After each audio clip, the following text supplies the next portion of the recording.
आपली जी तेलाची गरज आहे ती जवळपास 70% तेलाची गरज ही आपली होर्मुझमधनं येते. त्यामुळे तिथे नाकेबंदी झाल्यानंतर तिथला सप्लाय अनिश्चित झाल्यानंतर त्याचा परिणाम आमच्या इथल्या सप्लाय चेनवर होणार आणि आमच्या अर्थव्यवस्थेवर होणार हे उघड आहे. एखाद्या युद्धाचा परिणाम तुमच्याच देशाबरोबर शेजाऱ्यांशी युद्ध व्हायला पाहिजे असं काही नाही. दूर देशात कुठेतरी युद्ध चालू असतं आणि त्याचा परिणाम आपल्यावर होऊ शकतो.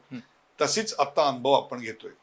होर्मुझच्या समुद्रधुनीतून जे आपल्याकडे तेल आणि कुकिंग गॅस येत होता त्याच्यावर खूप मोठ्या प्रमाणात परिणाम झालेला आहे. आता आपला जो ऑइल इम्पोर्ट आहे तो किती आहे वर्षाला, तर $775 बिलियन. आता याचे जर रुपयात मी कन्वर्ट केले तर तुम्हाला सांगतो 7,55,400 वगैरे असं काहीतरी आकडे येतात. म्हणजे ते तुम्हाला जर आकड्यात लिहायला दिले तर मला वाटतं मोबाईलमध्ये तो लिहिता येणार नाही. आकडा सुद्धा लिहिता येणार नाहीये. इतक्या प्रचंड मोठ्या प्रमाणात येतात.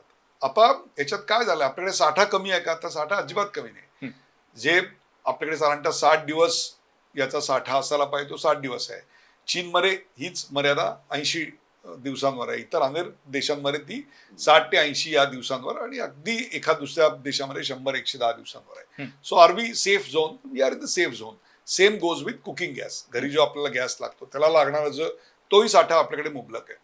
परंतु दोन गोष्टी घडल्या आहेत.